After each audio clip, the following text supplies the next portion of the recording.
नमस्कार। आज अपन कक्षा 10 विषय गणित प्रश्नावली 16.1 का चौथा पार्ट पढ़ेंगे। आज 16.1 पूरी हो जाएगी। इसमें अपन ने पिछले जो पार्ट नंबर 3 में क्वेश्चन नंबर 1 से 5 कर लिया था। अब प्रश्न नंबर 6 का अपन अध्ययन करेंगे। विद्यार्थियों, अध्ययन की निरंतरता जारी रखने के लिए और कक्षाओं को और भी सुदृढ़ किया गया है। आपकी कक्षाएं समय समय पर आपके पास आ जाएंगी। आप अब पेन कॉपी निकालें, चालू करें। प्रश्न नंबर 6 अपन बात कर रहे थे परसों, जो हमारी वीडियोस थे।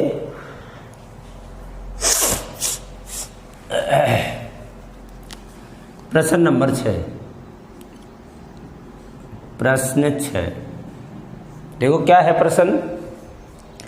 एक घनाभ की लंबाई, चौड़ाई और ऊंचाई का योग 19 है। एक घनाभ की, आप भी लाल के पेन से लिखे भाई पेन, लंबाई,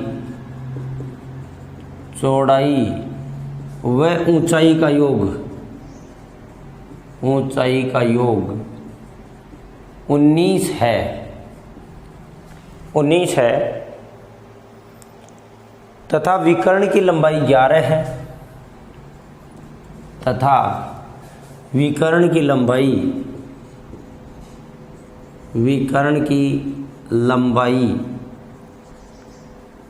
11 है।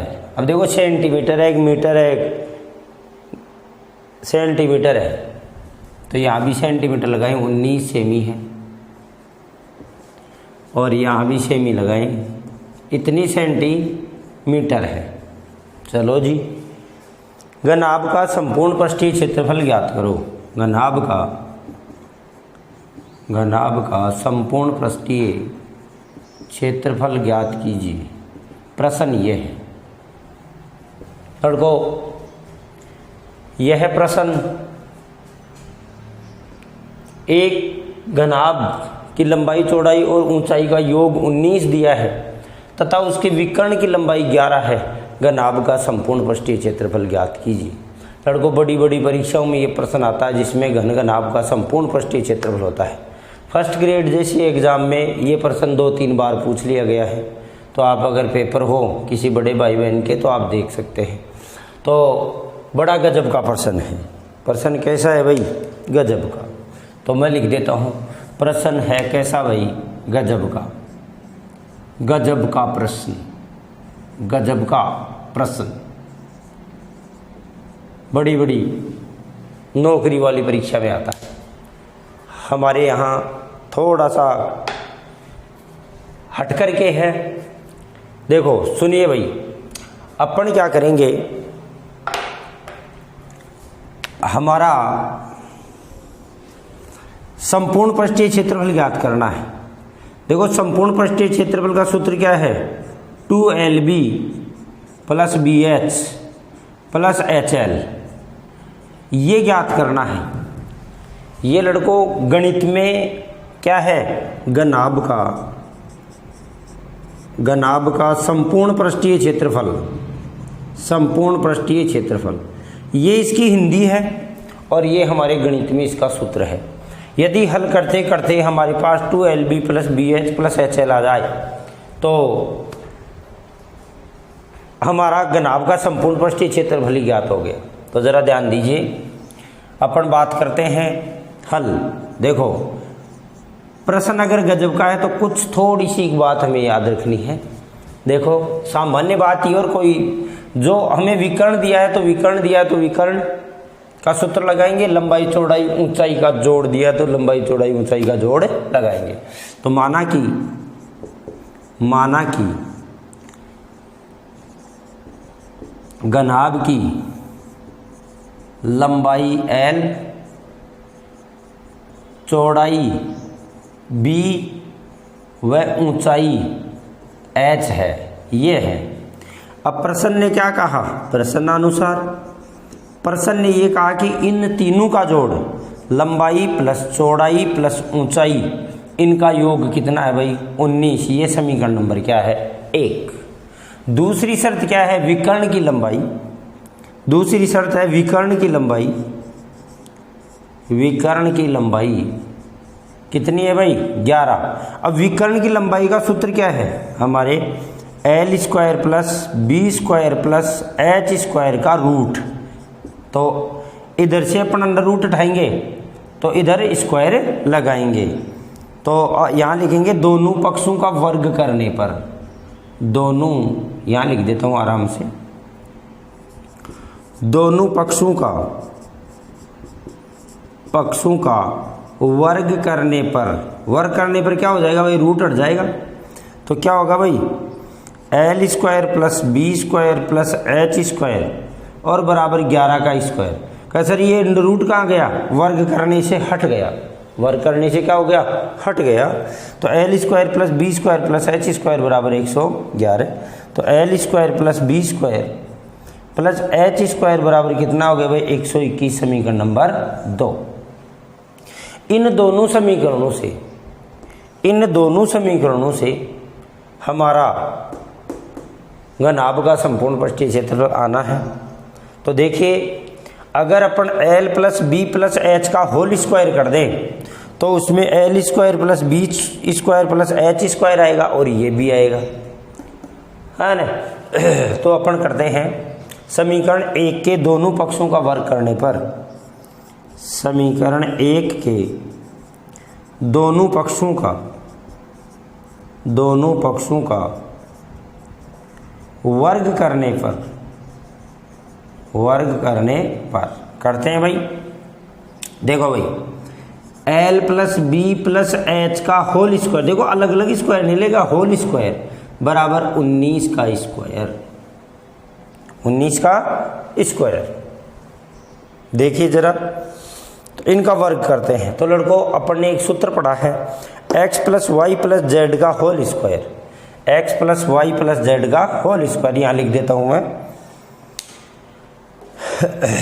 x plus Y plus Z का होल स्क्वायर। या तो सीधा सूत्र याद रख लें, सीधा सूत्र याद नहीं है तो इनको गुणा कर लें, x plus Y plus Z, X plus Y plus Z से गुणा। ठीक है भाई, देखो अक्ष से गुणा होगा एक्स स्क्वायर, दिखाई तो दे रहा है क्या, एक बार मैं चेक कर लेता हूँ। आराम से दे रहा है, जगह बहुत बड़ी है। ठीक है भाई, तो x को x से गुणा किया तो क्या आ जाएगा भाई एक्स स्क्वायर आ जाएगा, x को y से गुणा किया तो एक्स वाई आएगा। बाद में तो सूत्र याद ही कर लेंगे, x को z से गुणा करेंगे तो एक्स जेड आ जाएगा या जेड एक्स आ जाएगा। y को अब y से गुणा करेंगे, y को x से गुणा करेंगे तो एक्स वाई आना है, y को y से गुणा करेंगे वाई स्क्वायर आएगा, अलग है वाई स्क्वायर। y को z से गुणा करेंगे तो वाई जेड आएगा, क्या आएगा भाई वाई जेड। तो वाई जेड यहाँ लिख देता हूँ वाई जेड। ठीक है भाई, थोड़ी जगह कम रह गई। जेड को एक्स से गुणा किया एक्स जेड, तो एक्स जेड के नीचे ही लिखेंगे एक्स जेड को। जेड को वाई से गुणा किया तो वाई जेड आया, वाई जेड के नीचे लिखेंगे। जेड को जेड से गुणा किया तो जेड स्क्वायर आया, इधर लिखना था इधर लिख देता हूँ, कोई दिक्कत नहीं है, जेड स्क्वायर। देखिए भाई जोड़ेंगे तो एक्स स्क्वायर, फिर देखो 2y स्क्वायर 2xy, वो xy कितने हो गए 2xy। जेड स्क्वायर भी यही लिख देता हूँ, कोई दिक्कत नहीं है लिखने में। एक्स जेड कितना हो गया 2xz, और वाई स्क्वायर क्या हो गया वाई स्क्वायर, और वाई जेड क्या हो गया 2yz। इसका अर्थ क्या निकला, देखो ऐसा हुआ, इस इधर में लिख देता हूँ कि X square plus Y square plus Z square को, देखो ये रहा एक्स स्क्वायर, ये वाई स्क्वायर, ये रहा ये जेड स्क्वायर। इसके बाद में क्या बचा भाई प्लस में 2xy, ये रहा 2xy, 2xz है या 2yz, और फिर क्या आ गया 2xz, ये रहा 2xz। मेरा कहने का मतलब ये हुआ कि अगर अपन x plus Y plus Z को, देखिए दो सूत्र आपको याद रखने हैं, यहाँ लिख रहा हूँ मैं कि अगर आप देखते हैं कि x प्लस वाई का होल स्क्वायर तो क्या होता है एक्स स्क्वायर प्लस 2xy और प्लस वाई स्क्वायर होता है ना, छठी क्लास में पढ़ा है। लेकिन यदि x plus Y plus Z 3 आ जाए तो 3 में भी देखो आपको कैसे याद रखना है, X square plus Y square plus Z square. अब देखो इसमें भी ये दोनों गुणाओं के 2xy आया है गुणा में, तो अब यहाँ क्या आएगा, xy गुणा होगा, तो इसके साथ में 2xy और फिर yz गुणा होगा, तो ये भी 2 बार आएगा yz इंटू yz, और फिर कौन z और x, तो ये भी 2 बार आएगा, जो 2zx। तो ये सूत्र है, ये क्या है, सूत्र है, आपको याद रखने हैं। तो इसका क्या सूत्र बना भाई, इसका सूत्र ये बना, ये तो सूत्र की बात थी, सवाल यही रुका हुआ है अभी। केवल अपन ने क्या किया, प्रश्न में दे रखा है कि एल बी एच का योग 19 है और इनके विकर्ण की लंबाई 11 है, सही भाई, और विकर्ण की लंबाई कितनी है, 11 है। तो इसमें बस अपन ने एक काम किया है, वो क्या काम किया है, अपन ने ये काम किया है कि भाई पहले समीकरण का वर्ग किया है। अब देखो इसमें इसको अपन खोलेंगे तो हमारे पास क्या आएगा, L square plus B square plus H square plus 2lb plus 2bh, सूत्र लग रहा है ना, bh प्लस 2hl बराबर 19 को 19 से गुणा करते हैं तो 361। 19 कितना होता है भाई, 361 होता है। समझ में आई गई बात। L plus B plus H को L plus B plus H से गुणा किया तो L square plus B square plus H square plus 2lb plus 2hl आ गया। अब समीकरण 3, तो समीकरण 3 में इनको मैं नीचे लिख दूंगा, ये सूत्र है, ये तो अलग ना। समीकरण 3 में समीकरण 2 से मान रखने पर तो देखो रखते हैं, ये L square plus B square plus H square है, L square plus B square plus H square का मान कितना है, 121। तो अपन लिखेंगे 121 plus 2lb plus 2bh plus 2hl बराबर 361। देखो अपन ने क्या किया है, ये जो समीकरण 2 है L square plus B square plus H square, इसका वैल्यू अपन ने समीकरण नंबर 3 में रख दिया यहाँ, मतलब इन तीनों की जगह कितना रख दिया, 121, और ये ऐसा कैसा ही आ गया। अब 121 को उधर ले जाते पक्षांतर करने पे, तो 2lb plus 2bh plus 2hl बराबर 361 माइनस 121। कैसे भाई, पक्षांतरण से। अब देखो इनमें 2 कॉमन है तो ले लेता हूँ, 2lb plus bh plus hl बराबर, बाकी निकाल देते हैं, 1 में से 1 गया 0, 6 में से 2 गया 4, 3 में से 1 गया 2, 240। लड़कों 2lb plus BH plus HL ये किसका सूत्र है, घनाभ का संपूर्ण पृष्ठीय क्षेत्रफल। तो इसको हिंदी में लिख देंगे घनाभ का संपूर्ण पृष्ठीय क्षेत्रफल बराबर कितना है भाई, 240 वर्ग सेमी। इकाई क्या आएगी भाई, वर्ग सेमी। ये आपका आंसर है। गजब का प्रश्न है लड़कों। देखो कईयों में तो अपन सूत्र लगाते थे, यहाँ हमारे सूत्र बन गया। सवाल को यहाँ से स्टार्ट करते थे कि घनाभ का संपूर्ण पृष्ठीय क्षेत्रफल, ये सूत्र लगाते थे, फिर ऐसा चलता था। यहाँ उल्टा हो गया तो गजब का प्रश्न है, बड़ी बड़ी परीक्षाओं में आता है और वहाँ शान ले लेता है। तो अब भी आप तैयार कर ले इसको। घनाभ की लंबाई चौड़ाई ऊंचाई यानी L plus B plus H बराबर 19, ये रहा L plus B plus H बराबर 19। विकर्ण की लंबाई 11 है, तो विकर्ण की लंबाई को हमारे गणित में क्या बोलते हैं, √L square plus B square plus H square. सूत्र है ये, बिना सूत्र के काम नहीं चलेगा भाई। 11। अब दोनों पक्षों का वर्ग किया मैंने इसका ही, तो क्या हुआ, इधर से तो √ हट गया, इधर स्क्वायर लग गया। तो L square plus B square plus H square बराबर कितना हो गया भाई, 121। अब यहाँ रुक कर देखना है कि हमें लाना है घनाभ का संपूर्ण पृष्ठीय क्षेत्रफल 2lb plus BH plus HL। तो इस समीकरण नंबर 1 को यदि अपन l plus B plus H का होल स्क्वायर कर दें तो उसमें L square plus B square plus H square plus 2lb 2bh 2hl बनता है। तो अपन ने क्या किया, समीकरण 1 का वर्ग किया तो फिर L square plus B square plus H square की जगह 121 रखा। 2lb plus B H plus H L में से 2 कॉमन लेते ही, देखो 2 कॉमन लेते ही हमारा क्या सूत्र बन गया भाई, घनाभ का संपूर्ण पृष्ठीय क्षेत्रफल। तो घनाभ का संपूर्ण पृष्ठीय क्षेत्रफल 240 वर्ग सेंटीमीटर लिख ले।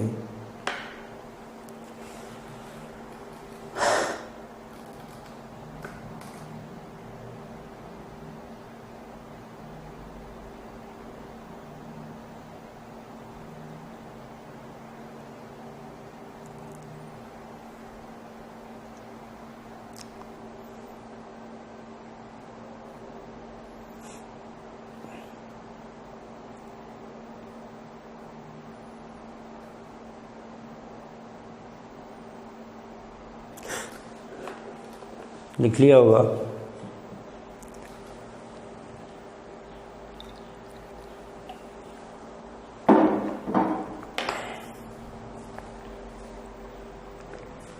प्रश्न नंबर 7 जो इजी प्रश्न है स्वयं कर लें, बाकी को मैं बताता जा रहा हूं।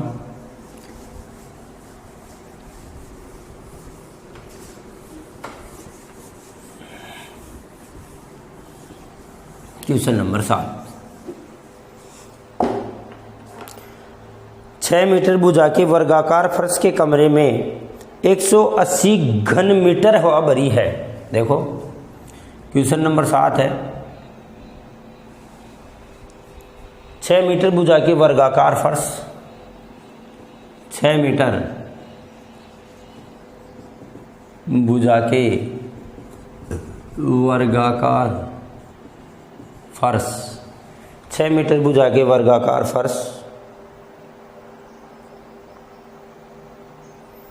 के कमरे में 180 घन मीटर हवा भरी है। फर्श के कमरे में 180 घन मीटर हवा भरी है। हवा भरी है। कमरे की ऊंचाई ज्ञात करो। कमरे की ऊंचाई ज्ञात कीजिए। लड़कों जरा ध्यान दीजिए, हमारा कमरा है, इसका फर्श नीचे वाला फर्श 6 मीटर ही तो लंबा है, 6 मीटर ही क्या है, चौड़ा है। अब इस कमरे में हवा भरी है, क्या है भाई, कमरे में हवा भरी है। फर्श तो क्या है, लंबाई चौड़ाई बराबर है, ये लंबाई जितनी है उतनी ही क्या है, चौड़ाई है 6 मीटर, और ये भी कितनी है 6 मीटर, और फिर ये ऊंचाई ज्ञात करो। अब इसमें हवा कितनी भरी है, 180 घने मीटर। लड़कों इकाई देखो घन मीटर, इसका मतलब ये आयतन है। क्या है भाई, आयतन है ये। तो 6 मीटर और ऊंचाई ज्ञात करनी है, तो ऊंचाई अलग है, इसका मतलब क्या है, ये घनाभ। तो घनाभ के आयतन का सूत्र लगेगा। तो लिखेंगे अपन हल, लिखेंगे क्या लिखेंगे भाई, यानी कमरे का आयतन, कमरे की लंबाई बराबर 6 मीटर, चौड़ाई कितनी है भाई, चौड़ाई बराबर 6 मीटर, ऊंचाई बराबर h पता करना है। कमरे मीन्स घनाभ, कमरा क्या है भाई, घनाभ। कमरे का आयतन बराबर 180 घन मीटर या मीटर क्यूब। कमरे का आयतन का सूत्र क्या है, लंबाई गुणा चौड़ाई गुणा ऊंचाई, लंबाई गुणा चौड़ाई गुणा ऊंचाई, LBH माना ये L ये B और ये क्या है भाई H को H रख ले, या H का क्या करना है, पता करना है, प्रश्नवाचक चिन्ह लगा दे। तो LBH बराबर 180, बस L की जगह कितना 6 × 6 × H। सीधा सवाल पड़ा है, लेकिन कमरे में ऐसे क्या गुरुजी कैसे होगा, बस यही चक्कर था और कुछ नहीं। क्योंकि कमरे का आयतन घनाभ के आयतन जैसा है। तो h बराबर क्या हो गया 180 बटा 6 इंटू 6, 6 एकम 6, 6 3 18, एक बिंदु आ गया, 6 एकम 6, 6 पंजे 30, तो कितना मीटर भाई h बराबर 5 मीटर। तो आंसर लिख देंगे कमरे की ऊंचाई h बराबर 5 मीटर। कितनी है भाई 5 मीटर। आंसर को हाईलाइट कर दें, 5 मीटर है। समझ में आ गया होगा।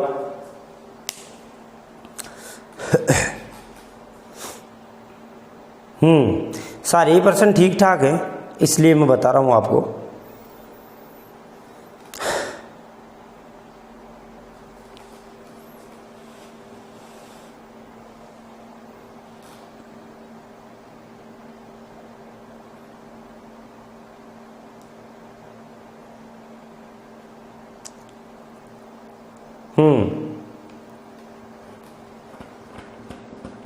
आठवां देखिए प्लीज, कर लिया होगा।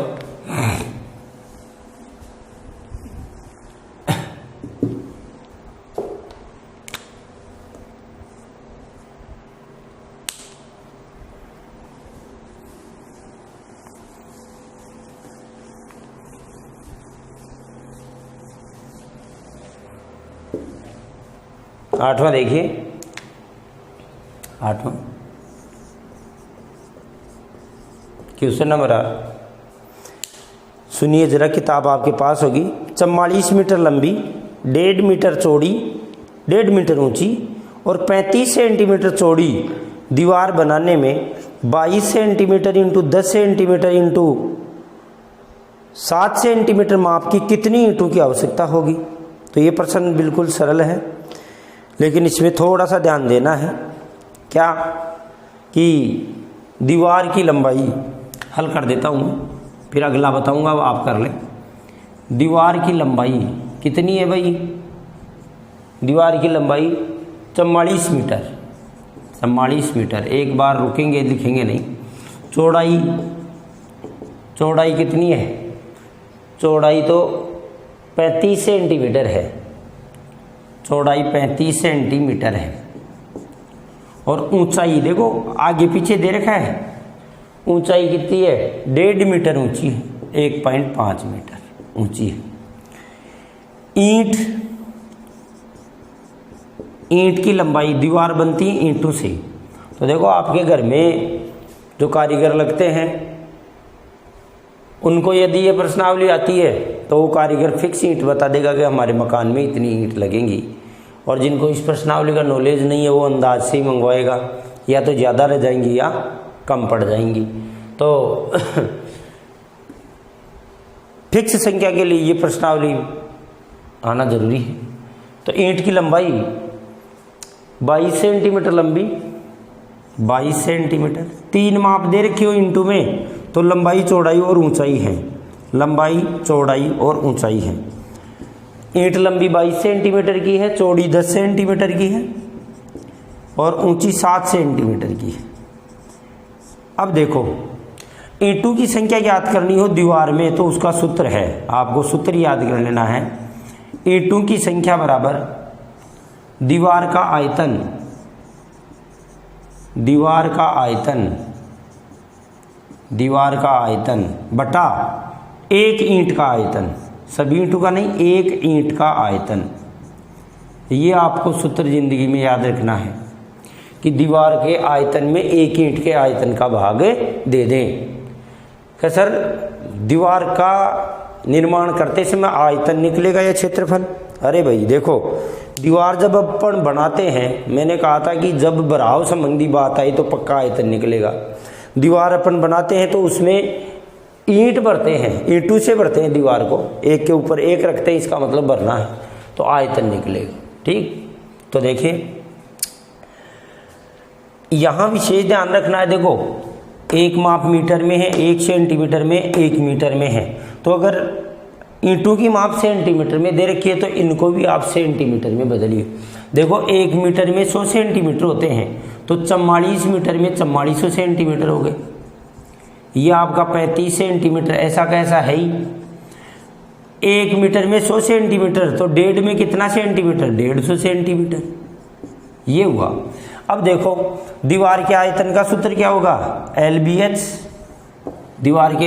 अब ये बड़ी माप है, लिखने के लिए मना कर रखा था, ये बड़ी माप है तो इसको बड़ा L लिख दे, इसको ये चौड़ाई है तो बड़ा B लिख दे, और इसको बड़ा H लिख दे, सही भाई। और इनको क्या लिख दे भाई, L, B और H। तो दीवार का सूत्र क्या होगा, L into B into H, बड़ी माप है, और इसका क्या हो गया भाई, L into B into H, छोटी।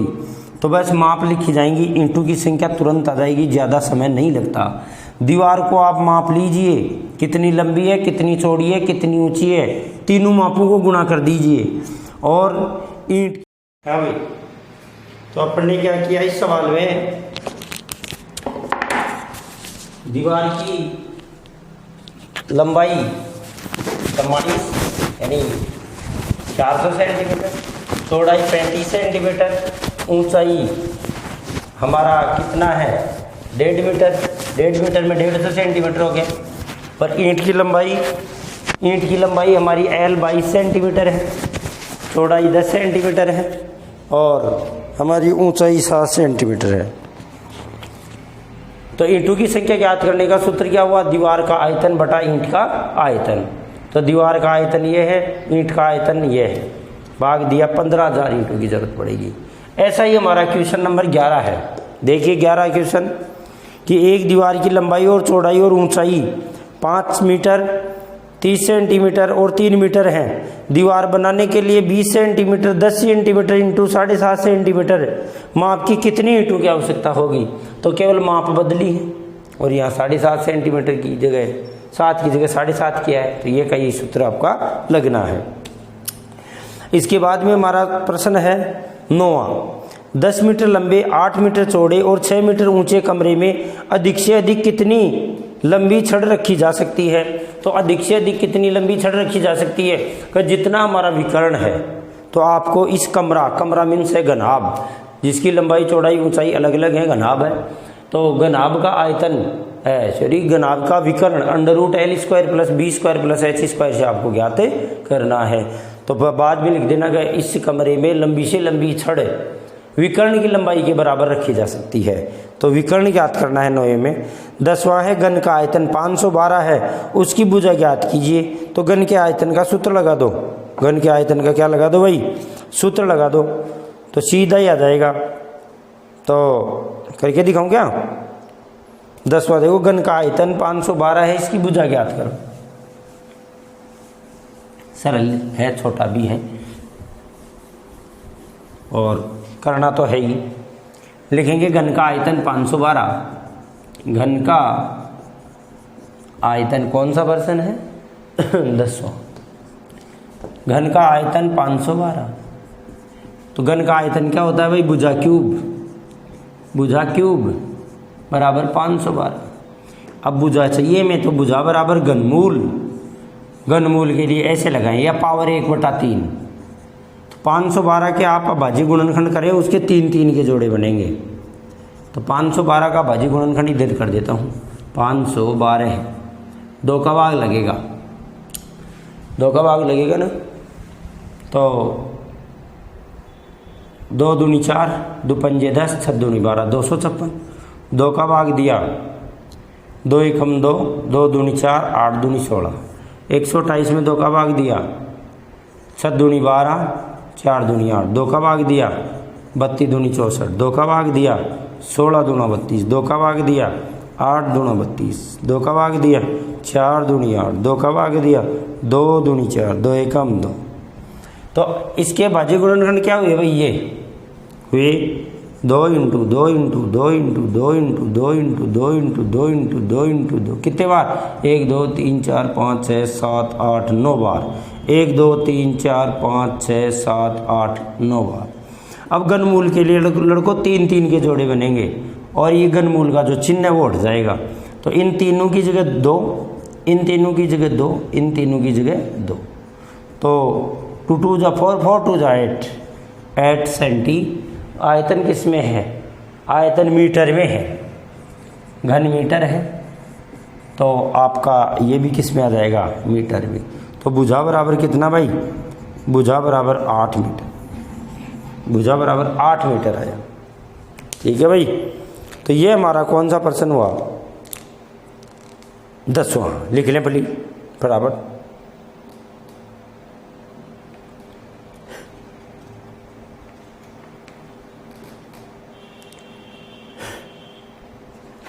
बारहवां प्रश्न आपके सेम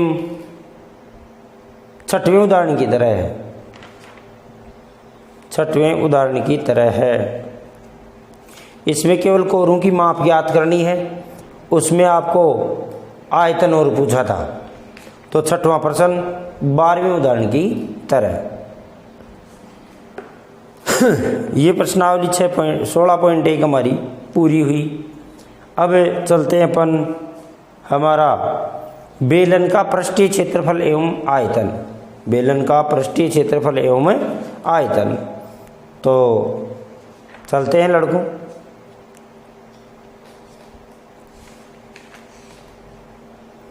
आपको सूत्र बता देता हूँ बेलन का, बेलन कैसा होता है वो बता देता हूँ।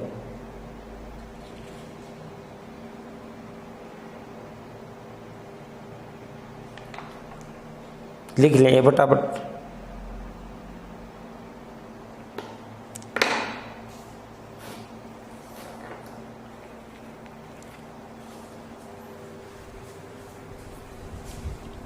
प्रश्नावली 16.2 की ओर अग्रसर होते हैं।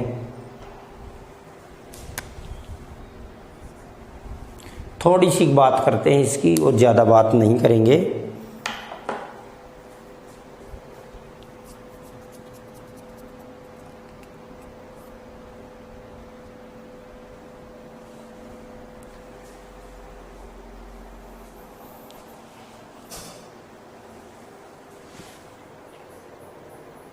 लिख लिया होगा।